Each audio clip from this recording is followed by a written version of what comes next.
कौनो मेहरारू अपने मर्द के कहलस के भैया उत्तर जइहा दक्षिण जइहा और पश्चिम जइहा मना करत है कौने तरफ मास्टर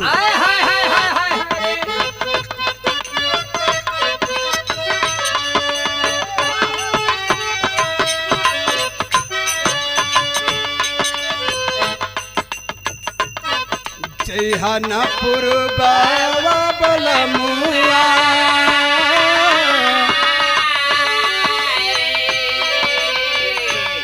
जइहा न पुरबावा बलमुआ जदुआ मरे बंगाली मिया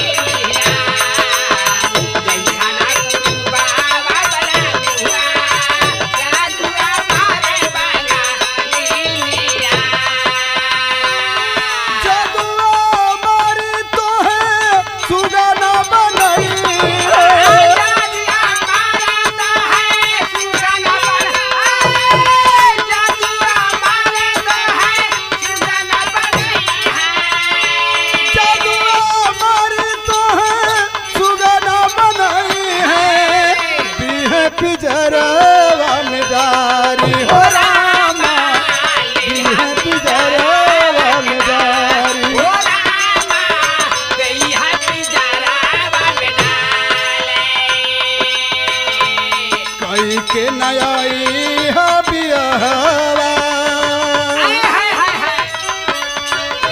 कई के नयाई बियाहवा सतुआ मरे बंगालिया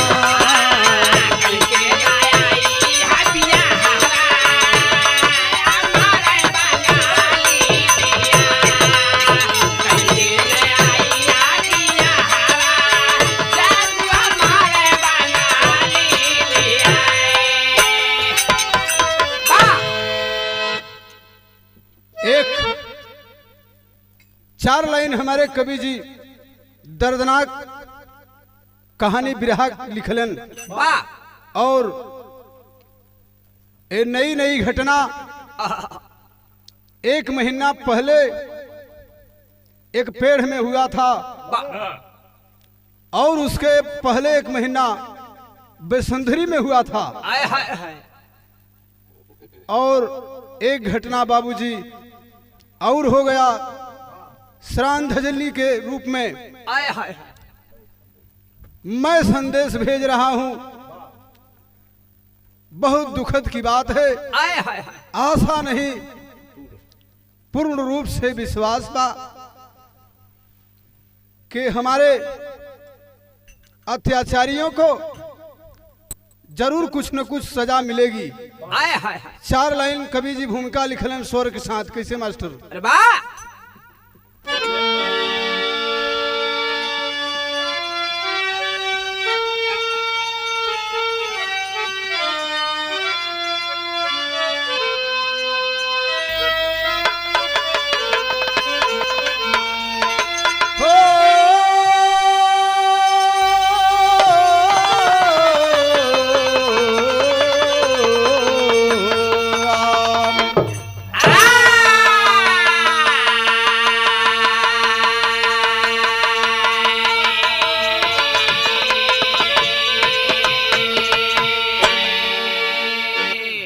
बिरहे का शीर्षक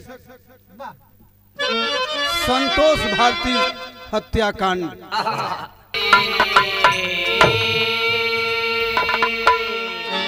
आज कलिकाल में भाल झुक ही गया, कौन कातिल जगत में न पहचान पाया। समय के समंदर के अंदर डिगा और ना सिकंदर रहा कोई विधना की छाया। समाया समय से जो गुरु के शरण में, वही पार कश्ती का अपने लगाया। बढ़ाया जो कर दुश्मनी इस जगत में, जो जगदीश जीवन को अपने गंवाया। एक लाइन गजल लिखल गिल मास्टर।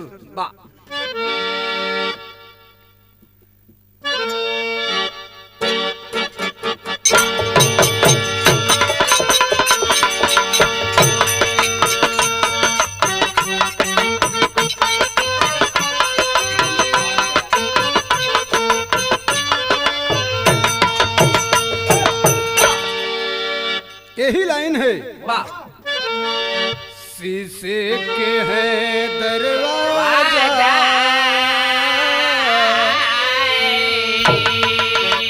शीशे के है दरवाजा, पत्थर के मकान में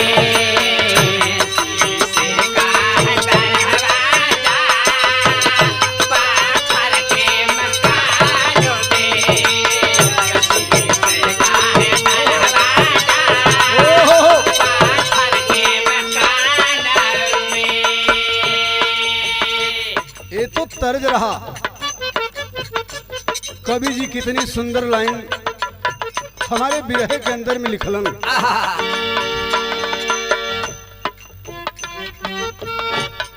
अस्मत के खिलाड़ी को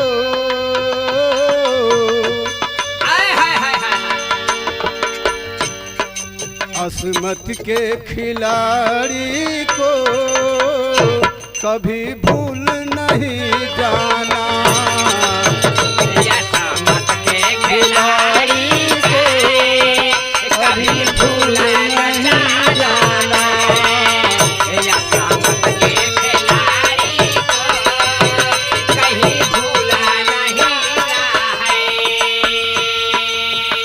और अस्मत के खिलाड़ी को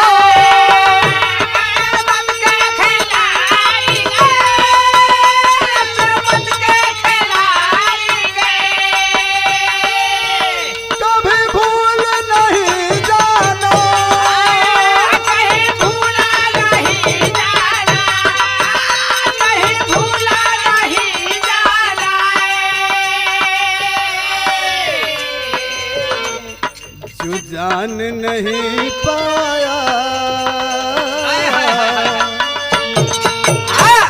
जो जान नहीं पाया वही है खुद अनजाना, जो जाना नहीं पाया वही है अनजाना,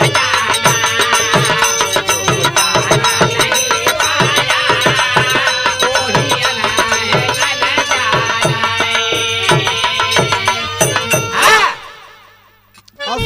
अस्मत के खिलाड़ी को वाह कभी भूल नहीं जाना, वाह जो जान नहीं पाया वही है खुद अनजाना। आए है ए जैसे शहर मिलल मास्टर कैसे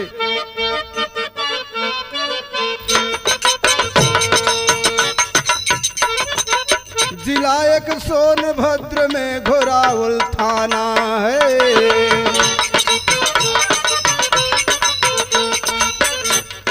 अरे गिरामी नामी जो यूपी में जाना माना है, वार्ड नंबर 1 में संतोष जो निराला था,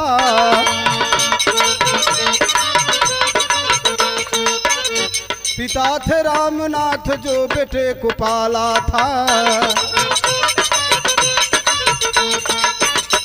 गरीबी के कारण मजदूरी करता था जाई,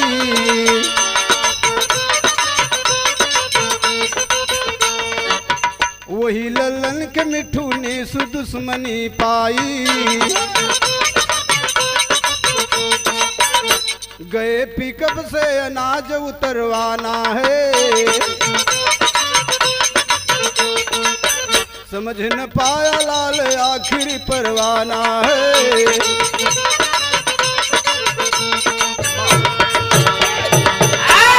अरे बाबू जिला सोनभद्र में घोरावल थाना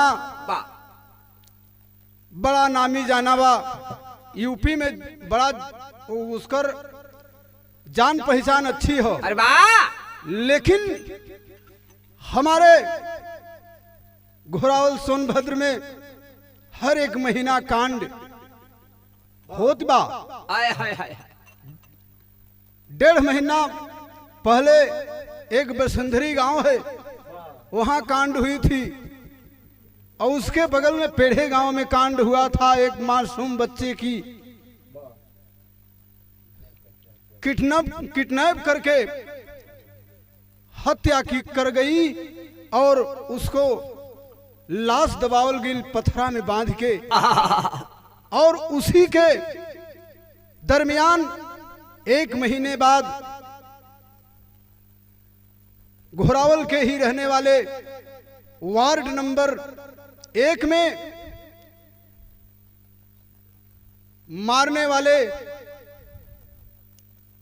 बाबूजी एक संतोष नाम का मजदूर को, आए हाय हाय संतोष के पिताजी का नाम रामनाथ बतावल गिल, वाह माई बाबू जिंदा होन और 25 वर्ष के थे संतोष जी। वाह गरीबी के दरमियान मजदूरी करते थे बाबूजी, और यहां तक कि पेपर द्वारा बतावल गिल लल्लन के लड़के मिट्ठू और निशु पिकअप से ले जा करके यही मंडी में अनाज उतरवाना है, काम करवाना है। अरे वाह काम करवाने के बहाने ले गए, दिन भर काम करवाए, और शाम के बाबूजी माई और बाबू जोहत होन, दुल्हन जोहत बा, आए हाय हाय हाय बड़ा कम उम्र का शादी भइल के सैया हमार शाम कही हैं, एक गोद में बच्ची हो 2.5 साल के, बच्चिया के कुछ लेके आई हैं। अरे वाह जोहत जोहत रात बीत गई, आए हाय हाय हाय संतोष नहीं आया, संतोष नहीं आया,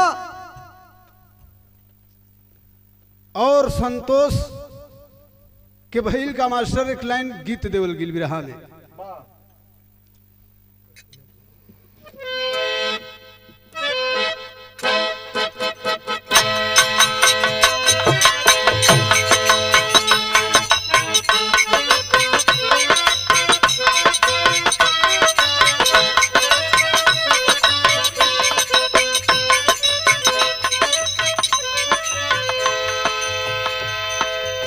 वही माधुबना में पकली बइया,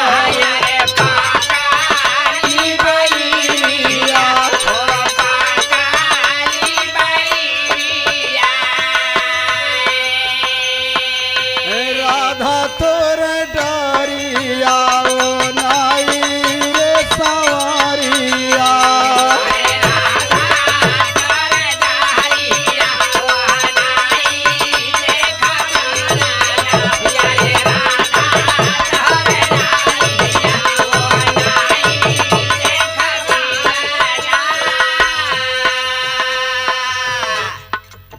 बचवा संतोष गरीबी की अवस्था में भइल का, पेट के करना वाला लग गईले तवन थाना,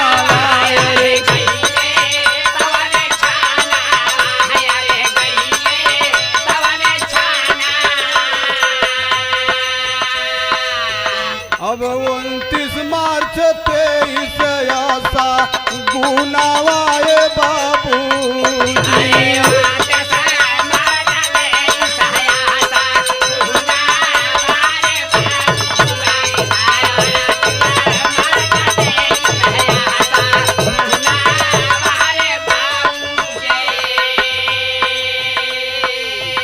कैले अपहरण बैरी बन के बेईमाना,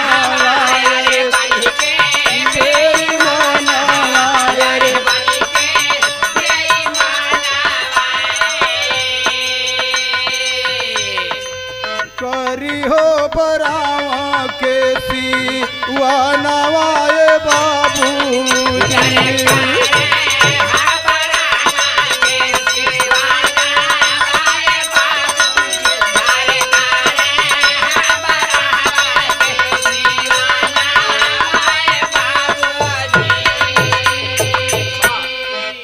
ए बाबूजी, भैया बाबूजी, पहले इस कहानी को समझ लीजिए। आप लोग गौर से, संतोष का शादी हुआ था 5 साल पहले, जहां पे लाश पावल गई बोरा में बंद उधार तिराहा पड़ता है और उधार तिराहे के बगल में बेलन नदी है। बेलन नदी का पुल पड़ता है उत्तर साइड। वहां ठीक संतोष का ससुराल भी है। उस गांव का नाम है जयमोहरा और उसके औरत का नाम पूनम था। गोद में एक 2.5 साल की गोद में बच्ची है। वही पुले के बगल में सुनसान सिवान जगह पर कर्री बराव उसको कहते हैं। कर्री बराव के सुनसान स्थान में ले जाके उसको दारू पिलाए। बहुत मेहनत किया है लड़का दिन भर। अरे वाह! दारू पिलाए, बियर पिलाए।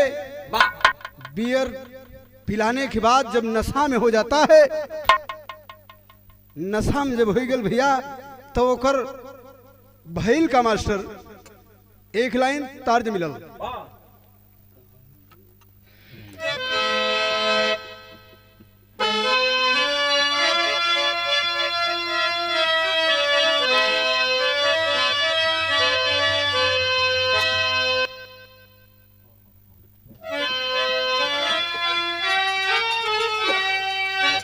मास्टर यह तर्ज बजावत हूँ। राजा भैरव अपने भाई के लेके जंगल में शिकार करे गल। जब जंगल से शिकार करके शिकार ना मिलो, अपने भाई का ही शिकार कर दिया। क्यों शिकार कर दिया? उसकी औरत बहुत अच्छी थी। अरे वाह, क्या बात है! वो औरत के चक्कर में अपने भाई का शिकार जंगल में कर दिया। जब घर में आयल तो वो दुल्हनिया पूछत है। का पूछलस मास्टर?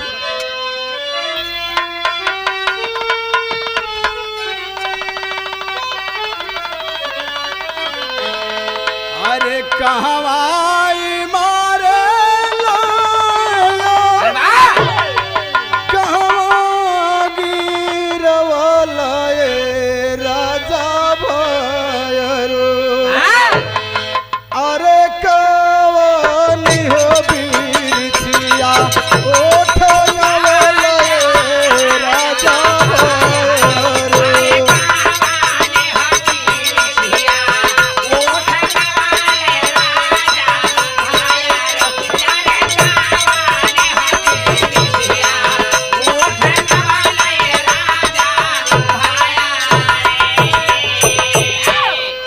एक लाइन और पूछलिस, बतावत बा राजा भैरो। अरे बनवाई मरलियो बनवा गिरवली हमारी रानिया। हरे चंदन बिरछिया ओठ गवली हमारी रानिया।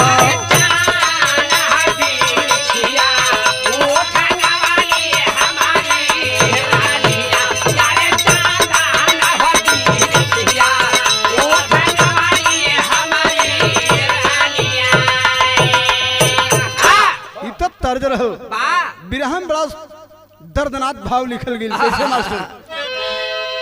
अरे करियो बरावा पुले नीचे बेईमानवाए हमारे मितवा। हरे बदले हथवा गोड़ावा तजी मनावाए हमारे मितवा।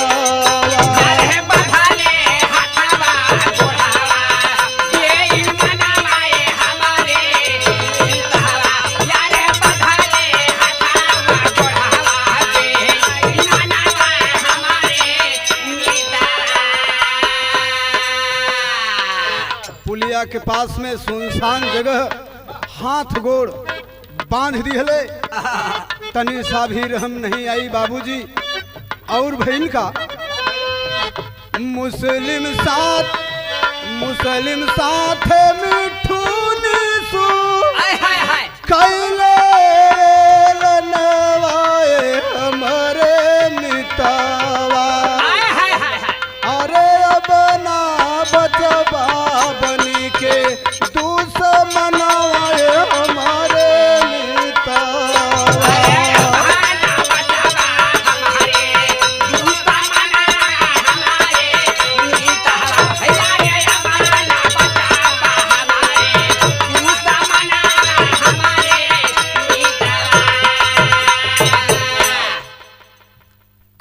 दुश्मन लोग हाथ गोड़ पैर सब बांध दिए। हाय हाय हाय नशा में लड़खड़ा रहा था संतोष। कहलस कि बाबूजी ये आप लोग का करत हुआ? हाय हाय कहा अब तू दुश्मनी न जियबा न रही, हाय हाय हाय रहम ना आइल।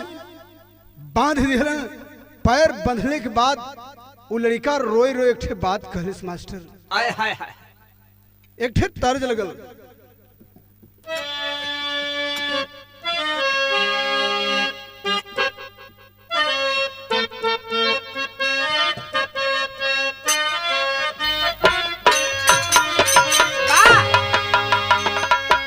यही गीत बा।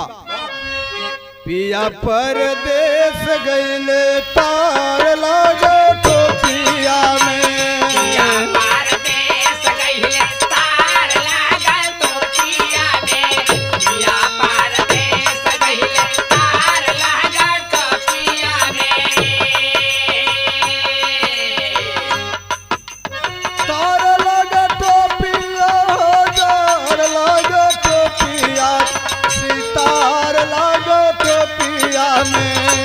पिया परदेस गईले तार लागे टोपिया में। परदेस गइले तार लागल टोपिया में, पिया परदेस गइले तार लागल टोपिया में। रो रहा है संतोष, धरती पे पड़ा है है और रो के बात कहले। का रोवेला संतोष आंसू ढारिए बबुआ। रोवेला संतोष आंसू ढारी रे बाबूरा, रोवे संतोष आंसू ढारी रे, रोवे संतोष आंसू ढारी रे, रोवे संतोष आंसू ढारी रे बाबूरा, रोवे संतोष आंसू ढारी रे बाबूरा, रोवे संतोष आंसू ढारी रे बाबूरा। कवन कसूर भइले भारी ए बबुआ। हाय हाय हाय रोवेला संतोष आंसू ढारिए बबुआ।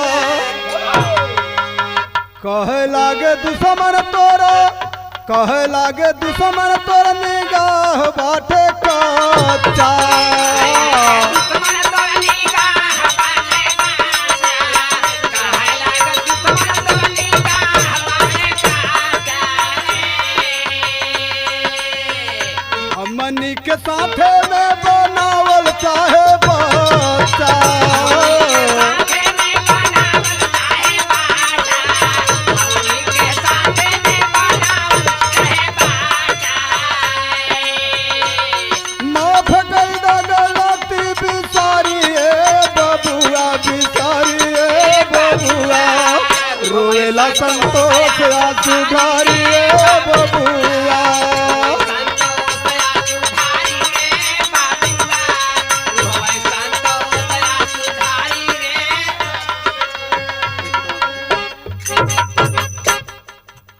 गद्दारियों का काम कर दिए लोग। वाह कहने लगे कि तुम्हारा निगाह कच्चा है, वाह हम लोगों के बच्चा समझते हो। आए है दुश्मनी अब पुरानी थी, आज ये दुश्मनी पूरी हो जाएगी। वाह यही कह रहे हैं, गिड़गिड़ा रहा है वो संतोष।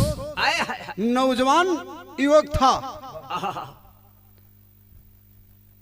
गिड़गिड़ाने पर भी नहीं छोड़े पापियों ने। भैल का मास्टर बिरहा के अंदर शैली में लिखल गल।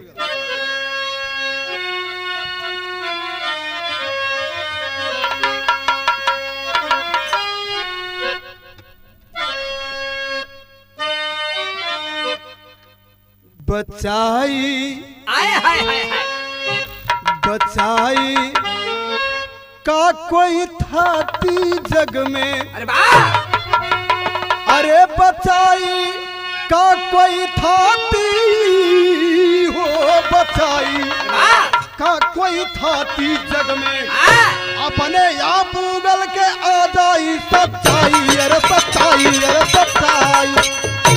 ए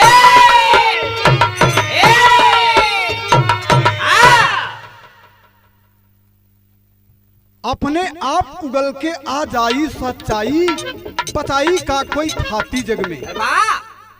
ए भैया का कोई बचाई, जौन सी रही एक दिना उगल के सामने आई।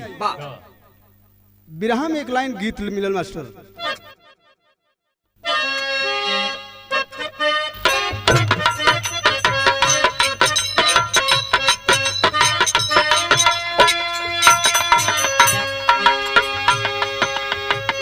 अरे माई काली बेटी नियरे बियाह बई हो, माई काली बेटी नियरे बियाह बई हो, बपई काले बड़ी दूरी हो।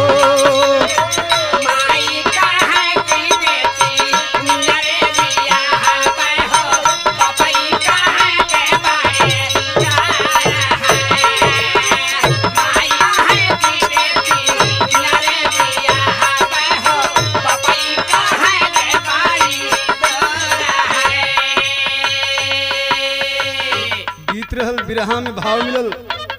अरे बिलखत सुगनवा बरसत झर झर नया नवा हो, बिलखत सुगनवा बरसत झर झर नया नवा हो, मत मारो जनावा हो मार हो।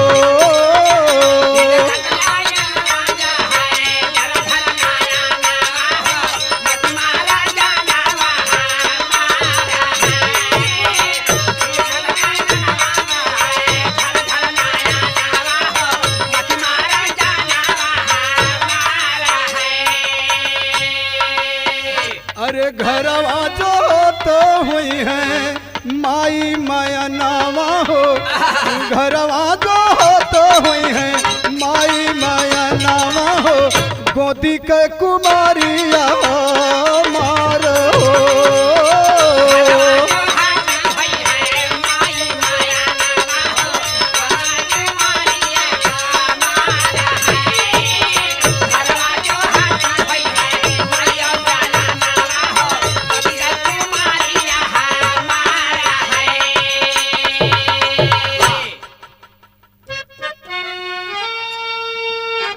मारी के मुदैया होली हल परनावा, काट लिहल गलौनी गईल सुगनवा, मंगिया धोवाई जई है घर के जनानावा के, मंगिया धोवाई जई है घर के जनानावा के, मानना ही पापी जोत कार हो।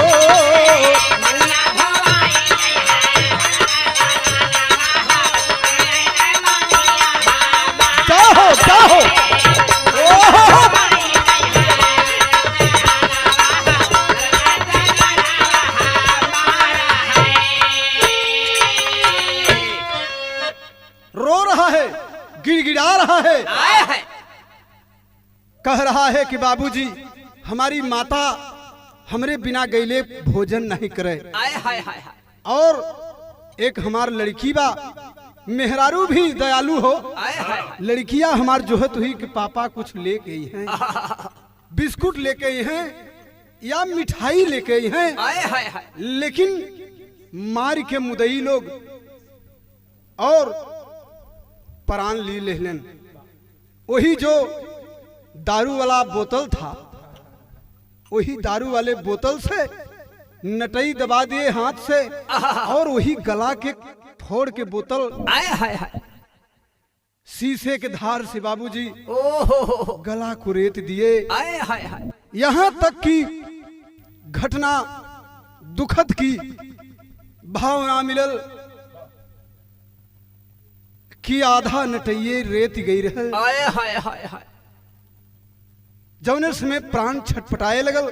ये बाबू हो भैया बाबू लोग बिरहा सुनने वाले कहलन के कहत बाजे हमरे मेहरारू को मांग तो धोआई जी, आए हाय हाय, लेकिन पापी बदकार नहीं माने और बोरा में बंद कर दिए। कैसे कर दिए बाबूजी? बिरहा में पहपट लग गल।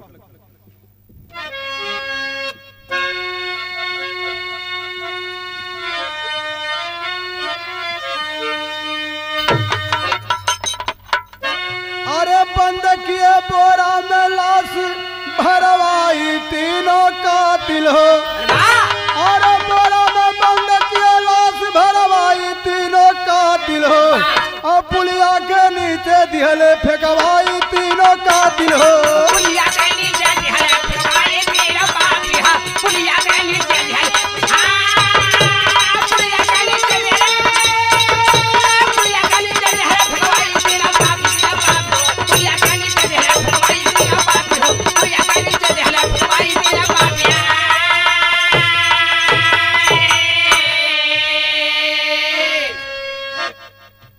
पुलिया के नीचे बोरा में लाश को बंद किए और वो बेलन नदी के जो पुलिया है वो पुलिया के नीचे फेंकवा दिए, फेंक दिए। यहां तक कि एक दिन ना 2 दिन भी बीत गया। बाबूजी हर जोहत होन भैल का मास्टर, अरे घर ना लौटा बेटा तब बाबू खोजे उस बारी हो। अरे 2 दिना के बाद लाश पाए है आंसू ढारी हो। अरे किए है चक्का जाम जाए उस बारी तीनों कातिल हो। अब फरार बाटे आखिर में अनारी तीनों कातिल हो।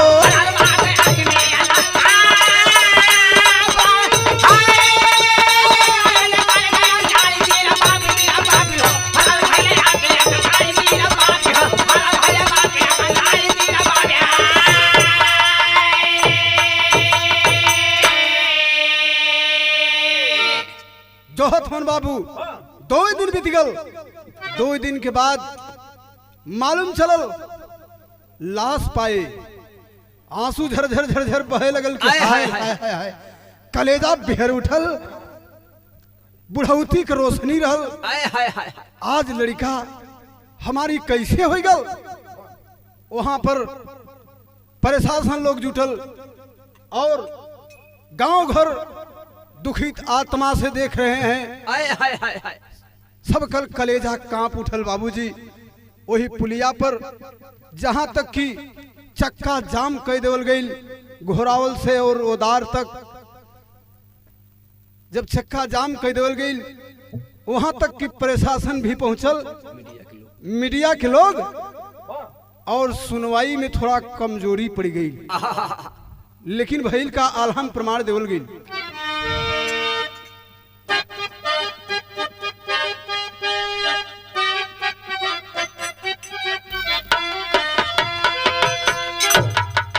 अरे धन्य सोन भाग्य धन्य पुलिस प्रशासन बाटे।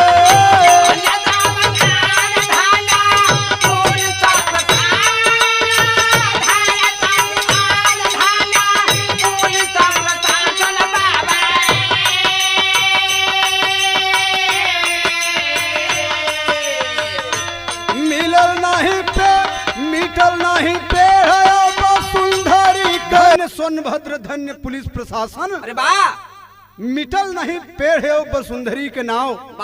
वो चर्चित में था। तब तक तीसरा कांड यहर सुनाई पड़ गई। हर एक महीना पर होता चले आ रहा है और गरीबन के कैसे मिली छांव। आय हाय हाय हाय, कोई के दबावे कोई की काटे गर्दनवा। आय हाय हाय, यूपी के शासन में सब चुकावत बदाव। आय हाय हाय, कितना योगी मोदी जी कड़ाई करके रखी है। अब बैरियन के जमल बाटे जिंदगी के पांव। पापियन गद्दारियों को हमारे कवि जी बिरहे के अंदर में लिखे हैं। खड़ी लगल कैसे।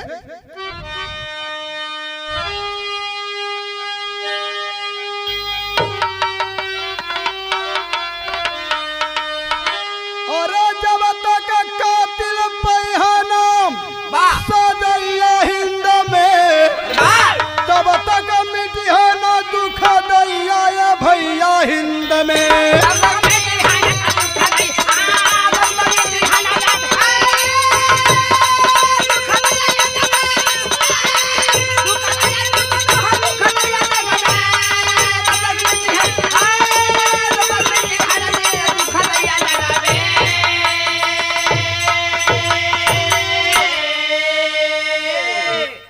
तब तक कातिल पहिए न सजैया हिंद में, और तब तक मिटिहे न दुख दैया ये भैया हिंद में।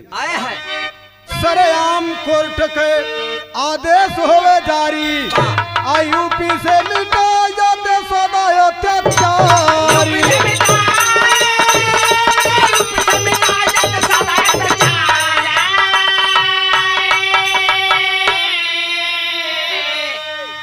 योगी बाबा लग जा सहाया हिंद में, तब तक मिटी है ना दुख दैया ये भैया हिंद में।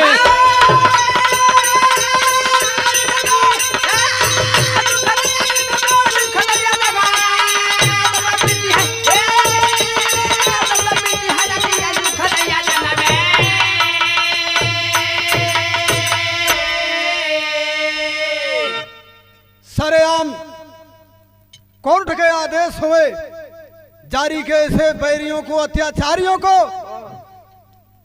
सजा ना बल्कि फांसी की सजाएं मिलनी चाहिए। सजाए मौत जरूरी होनी चाहिए। और यूपी से मिटाए जाते हैं सदा अत्याचारी लोग। योगी बाबा जी तो हम लग जा थोड़ा सहाय में, आप कड़ाई शासन किए हैं, लेकिन चुक जा रहे हैं लोग, सब घुसखोरी कर रहे हैं। इसको थोड़ा सुधारिए आप, प्रशासन को बचाइए कि रुपया लेके कहीं सुनवाई न सुने। वाह भाई वाह, यही बिरहा दास्तान रहल।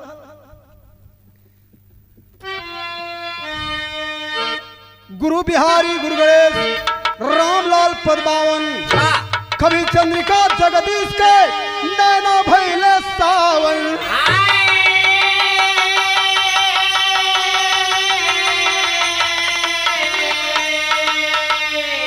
बचाई का कोई थाती जग में, यादव परमेश्वर गीत जमाना गाई। बचाई का कोई थाती जग में।